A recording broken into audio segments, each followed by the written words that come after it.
16th edition of School of Tomorrow events, Guardians of the Future, Shaping Tomorrow with Generative AI. The nonprofit SOT event series was launched by Beacon House in 2000 to engage global communities in conversations that shape the future of schools and societies. I'd like to thank Google for Education, the lead sponsor for SOT 2023, and their partner TechValley. Our titanium sponsor is UBL. Our key sponsors include My Backpack, MK Books, Allied Bank Limited, Habib Bank Limited, and Wateen. We also thank our SOT supporters, including Paramount Books and Nestle Pure Life, who have contributed to the year's event. I am Aisha Ali, and I am the head of school at Beacon House Gulshan Campus, Rawalpindi. Please take a moment to note these important housekeeping points. Please ensure your cell phones are on silent. In case of emergency, entry and exit points are the same. Always stay calm and follow the directions. Please use the SOT app to scan the QR code for question answer session and for feedback session as well. Share your thoughts on social media using the hashtags, #Guardians of the Future and #SOT2023. If you need assistance, our ushers are here to help. For question answers, please either use the flashcards provided by the ushers or the mobile app. This is an interview and it is going to last for 40 to 45 minutes. Our third session for the day is an interview, a different lens and focus with Tapu Javeri. Moderator and facilitator, Miss Aleena Naqvi. She's a fashion designer and a photographer who has worked, just a photographer, ji, who has worked in the fashion industry since 2014. Aleena is the winner of prestigious Lux Style Awards 2023 and also the first female to receive this award in Pakistan. Aleena holds her bachelor's degree from Lesley University, the Art Institute of Boston 2023. Over to you, Aleena. I have a very wonderful and very lengthy introduction for my guest today, and thankfully I didn't have to write it, so I'm just going to read it. Tapu Javeri is Pakistan's foremost celebrity photographer and Nikon Cameras brand ambassador, credited with numerous fashion, photojournalism, and personality shoots. He has exhibited his work both nationally and internationally. He is also author of several eminent books. Personal favorite was the one I received, Tapulicious, and has been guest speaker at Cambridge University, Yale University, and National History Museum in Bulgaria. Tapu's ranges from photographs of royalty, such as a Princess Sarwat of Jordan, to famous personalities such as Shashi Kapoor and Shah Rukh Khan. His creativity is not exclusive to photographs, which is very true, as Tapu is also a famous jeweler, running Hassan Ali Muhammad Javeri Jewelers and accessory designer for his brand Tapulicious. With unbridled passion, Tapu has successfully turned his creativity to a variety of endeavors in design and art, fusing an innate sense of aesthetic with a deep spiritual sensibility. Tapu's love of travel and a degree in anthropology from Bard University propels his curiosity to experience the myriad sight and sounds, culture, and people. So, ladies and gentlemen, please welcome Tapu Javeri.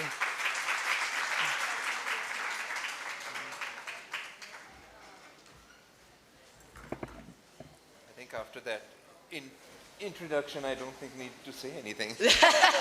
Yeah, it covered a lot of my work for me. Yeah. So, welcome. Assalamu alaikum, everyone. I actually wanted to change the dynamic of this session from an interview to an informal dialogue. Tapu has been interviewed numerous times, and if you Google his work and if you stalked him like I did, and as anyone does in this century when you need to know about somebody, everything that you want to know about him is available on the internet. But since we are two photographers, it would be interesting to have a dialogue about the nature of photography, pertaining primarily to fashion photography, how it's changed from when you pioneered it that 20 plus years ago to where it is today, and We'll cover topics that include social media, the advent of social media, AI, Photoshop, and everything else that's really relevant for today. But I think I mostly wanted to start with if you had to paint a picture of what fashion photography looked like 20 plus years ago. And because we don't have a lot of archives of the work that used to exist. So if there's someone such as me who entered the industry just 7 years ago or so, if I did wanted to look back and see how we've progressed from our campaigns and the content and the imagery that used to exist and how we take it and how it exists now, I'd love your input into how you guys created campaigns back then and what was a part of it, because it's true, you're not just a fashion photographer, you are a lifestyle and art photographer, and more, for me, I think, a beautiful portrait photographer. So take it away. Okay, I'll give you a very quick rundown of how I started. I started photography at the age of 9. My father gave me a camera, and as every child at that point, you're excited with your new toy, and you start experimenting with it. And I, at the age of 15, got, mashallah say, my first Nikon camera, and I'm not being their brand ambassador right now, I'm just saying that I got a proper DSLR, an SLR camera at that point.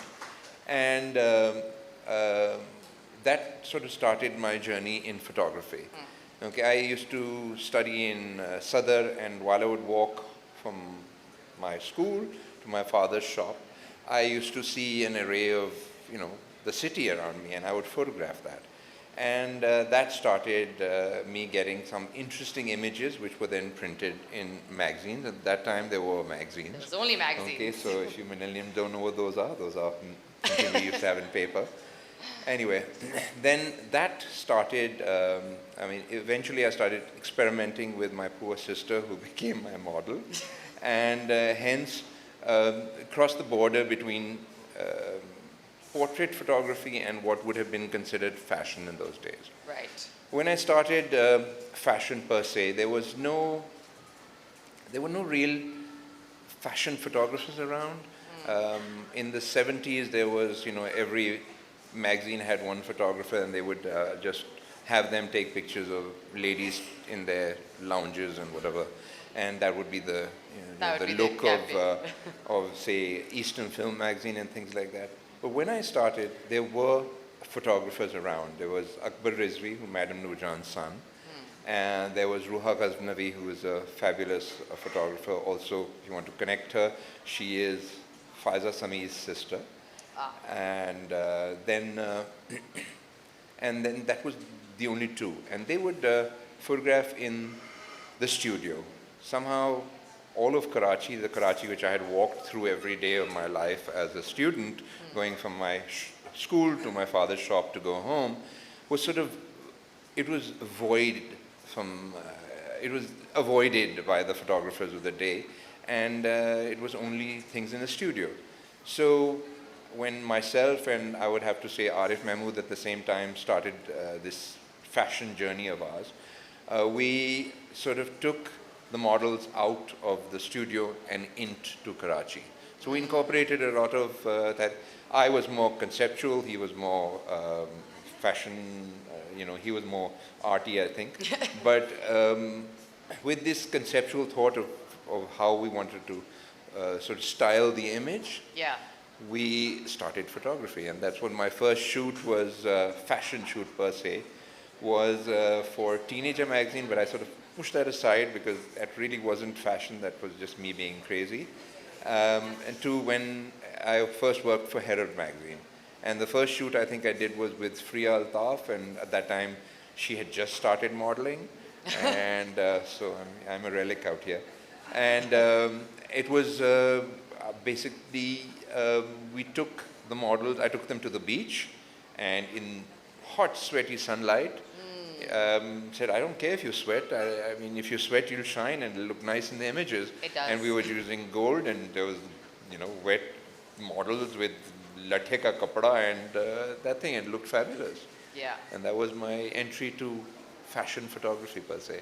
So if fashion photography has changed drastically now. Yes, Now we have the advent of social media. So let's say and I think with fashion photography, I'd like to limit social media primarily to Instagram. Because when Instagram came about in the early 2010, 2011, it changed the way we conceptualized all of our content. Because then it was geared for one medium and one medium alone, which was Instagram. First, when it started off, it was primarily print. And do you feel that now, let's say that you have a print medium that existed, did the top of mind recall still exist? Would people engage with the campaigns back then? Would they recall it? Would it be the reason that they were buying the clothes in the first place, or they were interested? Could they associate that? Because now the reach is huge. Now the reach is limitless. Yeah. It's not just Pakistan, it's everywhere. It's global, and our campaigns are global. But back then it was limited to Pakistan. So do you feel like the impact has changed in a positive or a negative way? It doesn't really matter? I think they're both positives and negatives. Okay, when I started, there was basically only, I think, 4 magazines at that time. Yeah. And everybody used to fight for, even though there were only 4 photographers, but we would sort of vie for one magazine. All of us would be wanting to do the shoot for that magazine. And that was Herald at that time. And Herald only had 4 pages, and those 4 pages were filled with our fashion. The rest was all about politics. But we would fight for that. Once, at that time, we knew that the client which is going to buy the Herald magazine had a certain worldview. Okay, so now I think with everyone in the picture, that hate comment at the end of the day, that sort of defines how much you can push the idea of your concept. Yeah. So, I have done outrageous shoots, I mean, for that time, and they never made people bat an eye, okay? But I would think twice of printing them or posting them on social media, because, when you had people who were like-minded buying a magazine and looking at what you were showing them, okay, they had the same kind of tolerance level that you had. And when you show it to everybody, then the tolerance level changes. It's ironic that you would think that as things progress, we would become a little more liberal and accepting, but along here it comes with a huge impact of negativity, hate, as you say. I think if you had a really thick skin, you could probably do a lot more. But unfortunately, I know not many of us have thick skins. And those hate comments do affect people. Of course they do. I mean, it's only natural. In a recent shoot that we had done with a very well-known artist, Misha Japanwala, and a lot of her work embodied the idea of bighairti and pushing the boundaries that our bodies are not for the consumption of everybody else. Yes. And we talk about women in terms of their bodies, and very quickly we'll be like, "Ghairat lag rahi hai, ye kya kapde pehne hai, ye wo." And when we came out with that photo shoot, because it was plasters of bodysuits on top of people, it had a very big negative impact on everyone who was a part of the shoot as well, because you were suddenly opening yourself up to an immense amount of hate, where people were labeling you, and despite the fact that it's written there in the concept that we're trying to remove the shame attached with people's bodies, all you were feeling at the end of the day was shame. And it's true that you do have to have a thick skin to do this job, but I think if you don't do this job, who will? Yeah. Who's going to push that particular boundary? Yeah, that's why we have here, because, I mean, my job is over now. I don't need to push anybody's limits. But I agree. I know the shoot you're talking about, and I think it was my jewelry. Yes. Yeah. Some of it was featured in it, So, well, I mean, the people, I don't know how to put it this way, because I think the more open we are to the world, the more limiting we've become. Yes. Instead of what we would get away with. And I'm not only talking about, the people who would be reading Herald magazine. I have done, experimental shoots which have been printed in Akhbar-e-Jahan, where, the entire public, I mean, they were insanely popular at that time. And yet it never had a negative impact.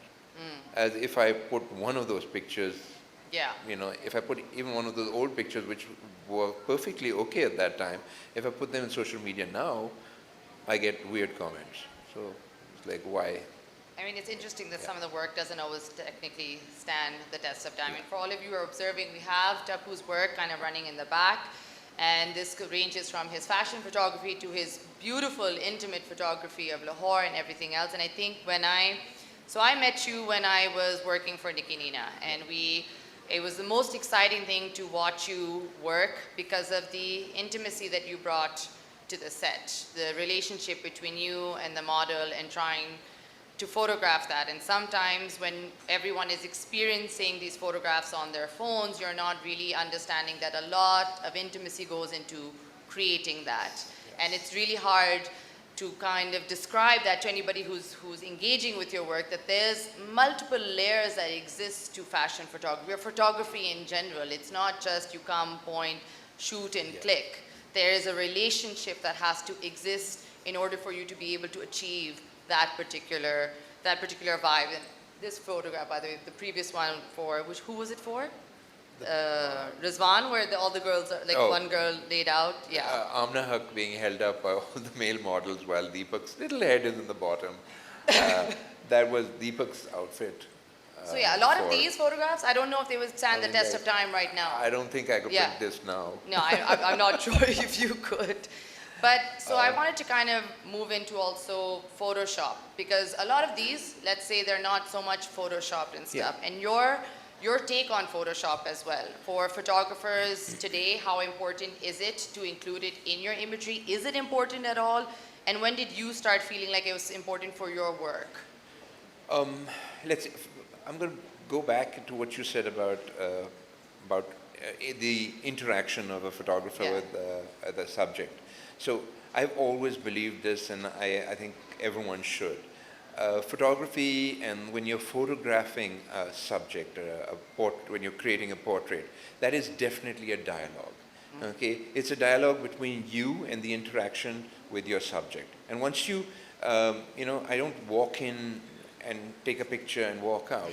I walk in, I have a dialogue with the person, you find out what they're about, what you want to get out of them, and while you're having this, the camera then just incidentally comes out, and that's how you create this sort of a portrait which isn't just a snapshot. Yeah. Okay, and that's why I think every photographer, and I have a book out called Do Rukh, in which we wanted to express exactly that. So myself and Arif Mahmood, who's a very good friend of mine, and we photograph together all the time. So, at times we've always thought, maybe our photographs will look similar. And so we decided, let's put this to the test. Let's take 10 celebrities or 10 people, and we'll photograph them at the same time. And see what happens. Yeah. And we did.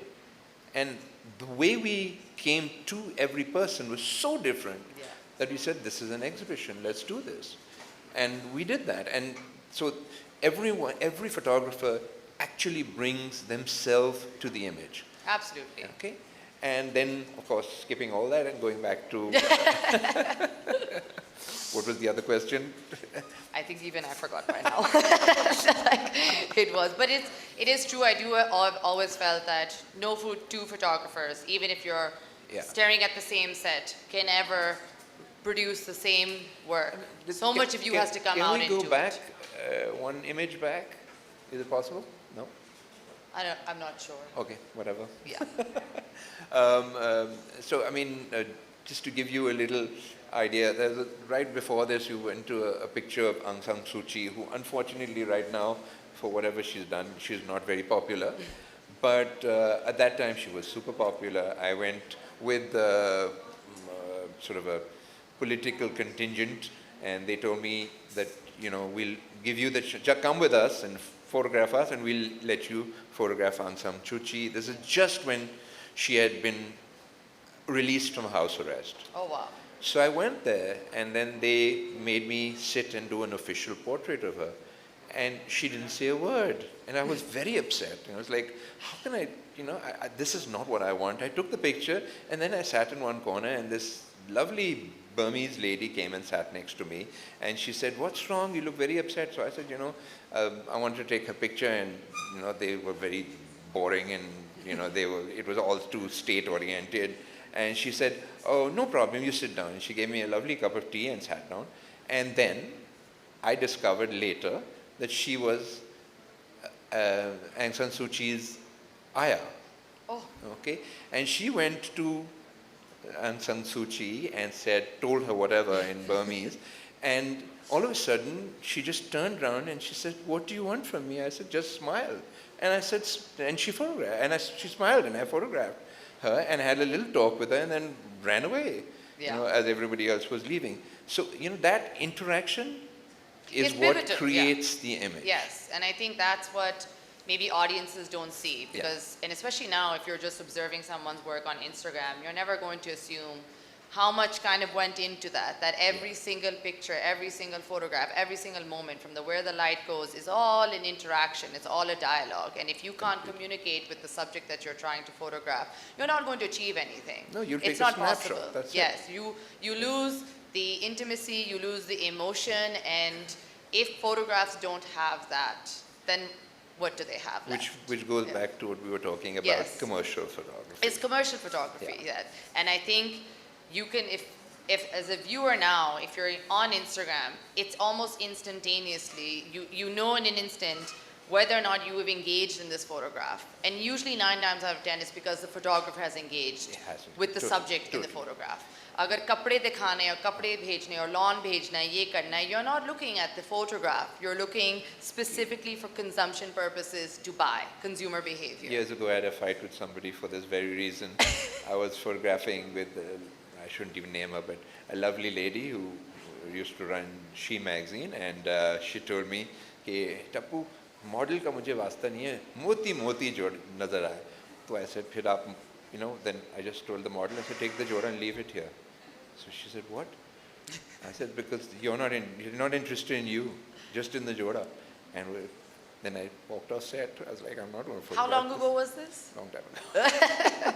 So it's funny that we still have that problem today. Yeah. And I think as photographers today, we still struggle with that, where you don't always want to engage in the project just for the commercial aspect of it, Yeah. because you feel like part of you is being disengaged, that you're being utilized simply for the purpose of photographing it. But the photography has to stand for something. I agree. And you can't just, it's very hard just to show up on set and be like, "Haan, dupatta phenko, or ye shot lo."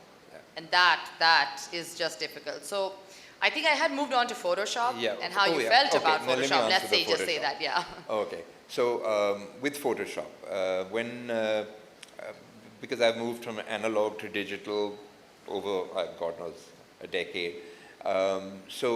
When Photoshop turned up, and you had to then, initially when magazines were printing your images, you had transparencies, and they did this horrible thing to transparencies, which is why none of us have any archives left.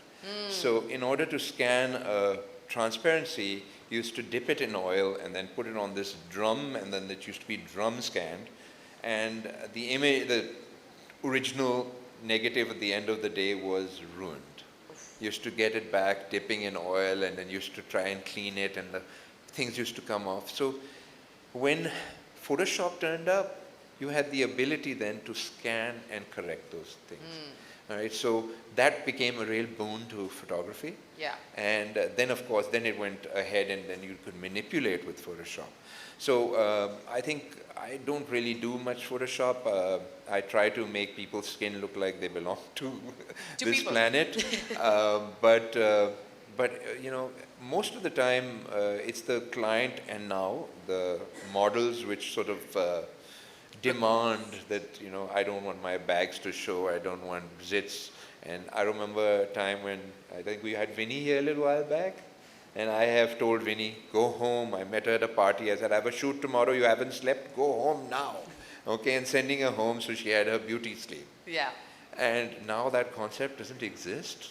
I think it's also, being a photographer comes with a certain amount of pressure, of an obligation of how much are you willing to cross that line into presenting a certain standard of beauty that may impact, because you are impacting a whole generation of people. And you come, and that comes with a certain amount of responsibility. Like it does feel like, especially as a female photographer, I really feel it that is this the kind of beauty standard that I would like everyone to absorb? Because if they're young girls looking at my pictures, I don't want them to fantasize that skin has to look that way, or you have to look that way, or we don't have texture in our skin, or we don't have eye bags, or our hair isn't always perfect, and we aren't always perfect. And sometimes I don't know if you have felt that moral dilemma where you feel that there has to be some sort of boundary line of what you can do and what isn't all right anymore.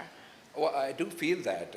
I mean, I do feel we are selling artifice. Yeah. Okay, because nobody looks like this. I mean, honestly, even Ayan doesn't look like this, and that's the model. But the thing is that, having said that, it's always the fantasy which sells for me, for myself. You know, if I'm going to create an image and it's very real, then I want it to be real. Okay. You know, I would rather go and photograph somebody sitting in a chai wala shop, and that's that. That's reality. You know, that for me is a portrait. But if I'm selling fantasy, then who cares? Go ahead, do what the hell you want. Then you go, because then you sell fantasy. Yeah. Okay? Then the jodas don't count. You know, the jodas are key the here. nicest client you get, there are two types, there are lots of them, but the nicest client for me is not somebody who lets you do whatever you want, but somebody who has an input, and they tell you what they want, and then you let you do what you want. And then they let you take it on. Yes. Okay, because the client who says, "Aap sab kuch kar le," then you know, then they're not a part of your shoot. No, and I believe it has to be a collaborative effort. Like you can't, if it is fashion photography, you have to collaborate with the designer, and then the art director, and then the stylist, and everybody else, and it's a culmination of people's ideas that come together to create that one beautiful image. But if someone just says, "Haan, aap aaye, aur ji sir kuch kar le," that's not really going to work out for the better of anybody. When we started, it was, we actually did stuff. We labeled the style mafia. I don't know why, but it was also actually because of a shoot you'll probably see somewhere at this point of Freya with a gun in her hand, and it was the label on the top said style mafia. But actually, it was just a bunch of friends coming together, and they all had creative, ideas, and the inputs became so wonderful when, we merged together. We became a different force altogether. We sort of set the trend of what fashion was, in the 90s. Yeah, I think these awards only started about 22 years ago. And it was only because of 5-10 friends coming together. That's it. I think people don't know the history of that or how the advent of all of this occurred in the first place. But I think for a long time, especially like the Lahore talent used to think that the Karachi talent has a monopoly on fashion. Because everything kind of came out of Karachi for a long time. Even the photographers came out of Karachi. I'm not going to start a Lahore v Karachi. Yeah, it is a Lahore versus Karachi debate for sure. But no, it was, you always need competition. If you don't have competition, then nothing's going to happen. Yes, there's definitely, I think now there's an influx of talent when it comes to photographers. Yes. And which is great, a lot of female talent, which, the only female photographers I know now is because an hour ago you told me about them. But an hour ago I did not know they existed. Yeah. The first one that I could recall at the top of my head was probably Maram and Abru.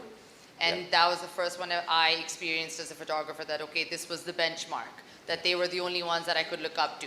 Yeah. And there were no female photographers like really in a position to mentor.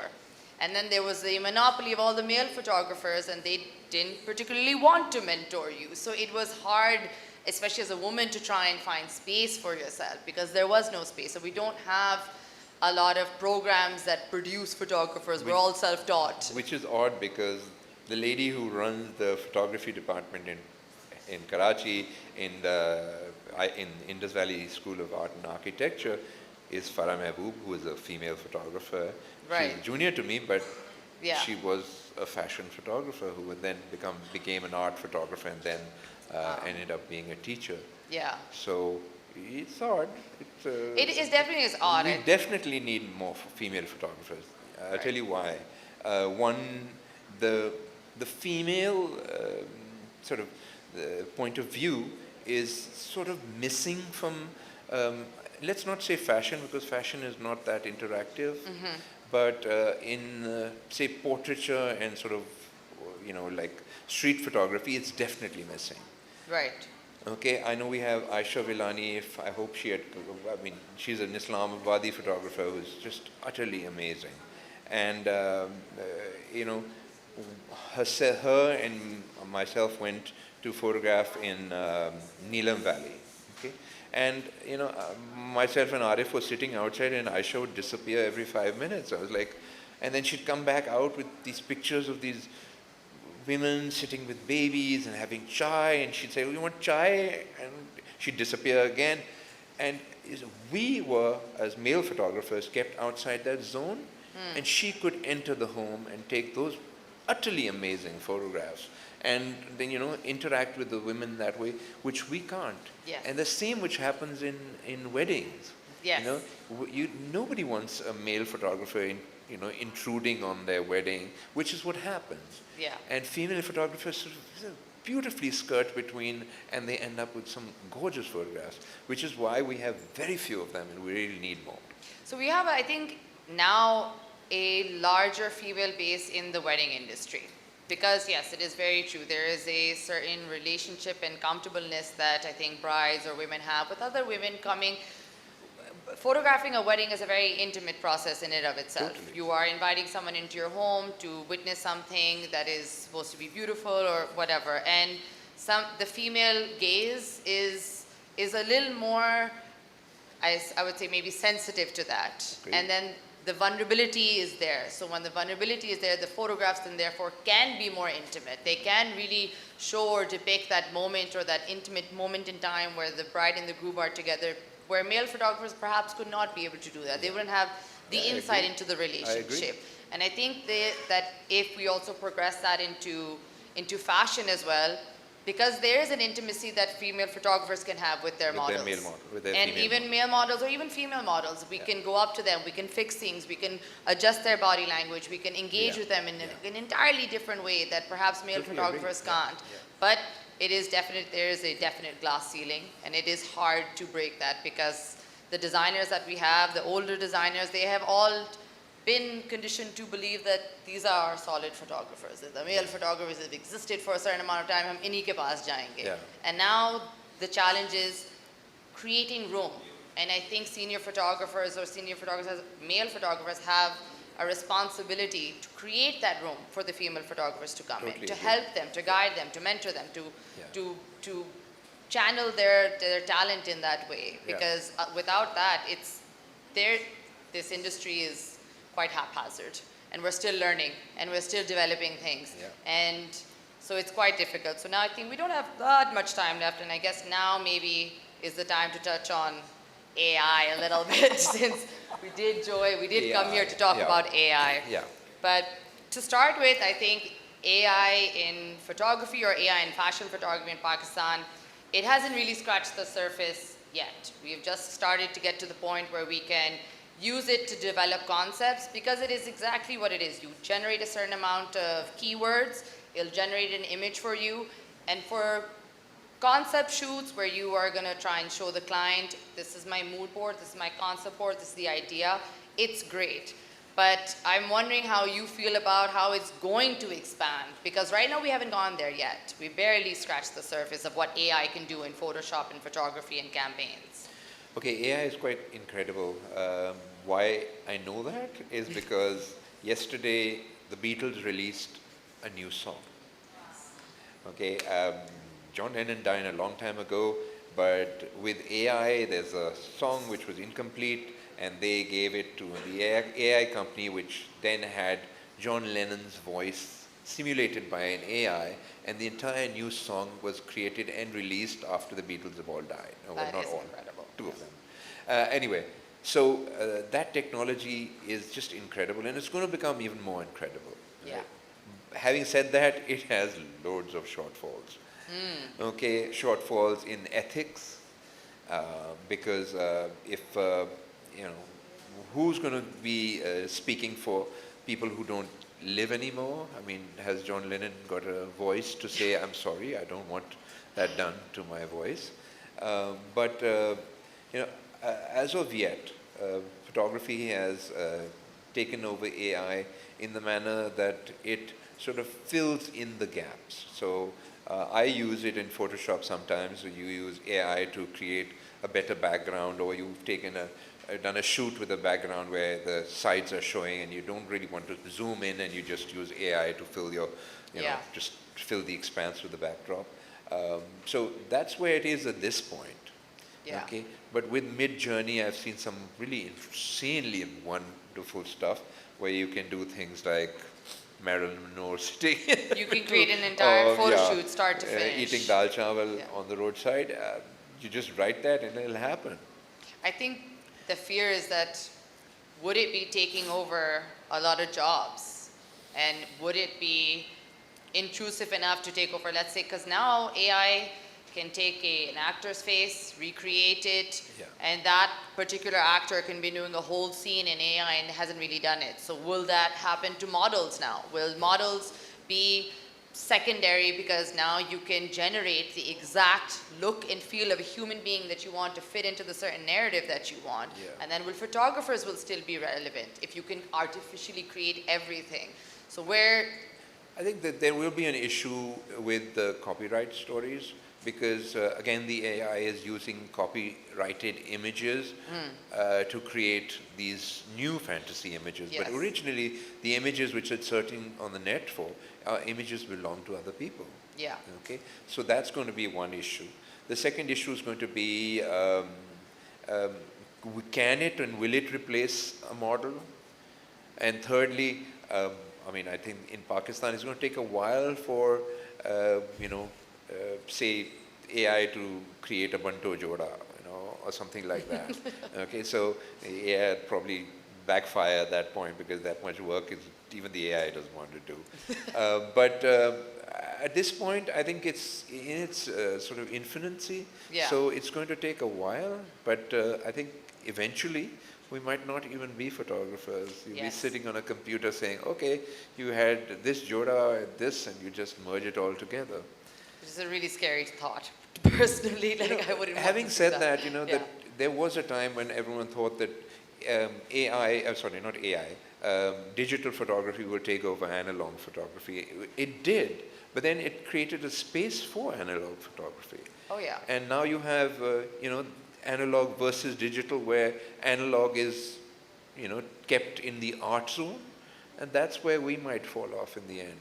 Yeah, because there's definitely, there are always these shifts and trends, and now definitely the trend has come towards analog and film, and how beautiful the colors were, and that they're untouched in certain ways, and you haven't gone in Photoshop and corrected everything. It's just exactly that moment in time. So maybe the trend will keep shifting, but for now, I guess even personally, I don't think we haven't shifted towards the AI yet in this industry particularly. We're not ready for it. Perhaps also we haven't understood the possibilities of it, and I personally haven't met a lot of photographers that use Mid-Journey or Discord or any of these things in their photography. Yes, for mood boards and stuff, it's great, but even before that, because of social media, we have access to everything. You have Pinterest, you have Instagram, you have whatnot. Even when you're inundated with images right now. And actually the challenge is when you're trying to create a concept for somebody, how much of it is inspiration and how much is replication, and where does that line exist? But even with Pinterest, you don't find, I was just now doing a shoot, and my idea in my head was the lady of Shalott, or Ophelia drowning, and I looked for those images and I couldn't find them. Yeah. Okay, I found different images, but then you typed it on AI, and it happened the way I wanted it to. Exactly. So that it is there. Yeah. And it will be used for that for sure. But then it'll also take over a lot of other things. Definitely, I think portrait photography will still be okay. But so you're safe. I think fashion is the one which will be in threat. So on that really happy note, we are going to move on to question and answers. So, someone tell me, am I supposed to read these questions? All right, okay. With so much abundance of camera and fillers, or filters, I'm assuming. I like both of those. Filters. Fillers is a whole other topic that we can touch somewhere else, but not now. Photography everywhere. How do you see the talent of the next generation? Oh, And I I'm think, sitting right here. yeah, I think we sort of covered that. The next generation will definitely have to be more on AI, okay? They have to keep in touch with the times, so they will have to learn a lot of Photoshop and also know what AI is going to do, because eventually in the future, you might have a designer who turns around and says, okay, fine, this is my Jora, take a picture of it, and then I want her standing on top of the Eiffel Tower. Okay, She can go to Bahria Town. yeah, It's there. whatever. In So you Lahore. can either go there or actually just do it on AI. So that is something which all photographers will have to do in the future. Yeah.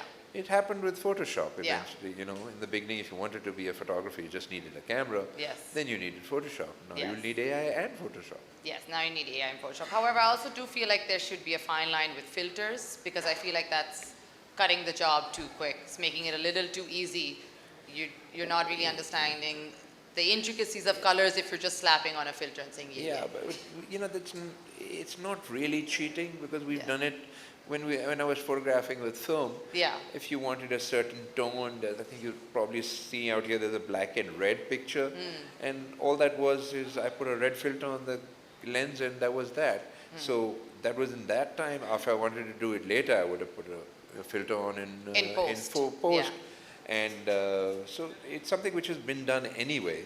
So filters are great. You create a different mood. You change the entire sort of the concept of what the shoot was. You change the entire tone of it. So it's something which should be used. Okay. If you want to follow So it. how do we connect with the subject, especially when it comes to commercial photography?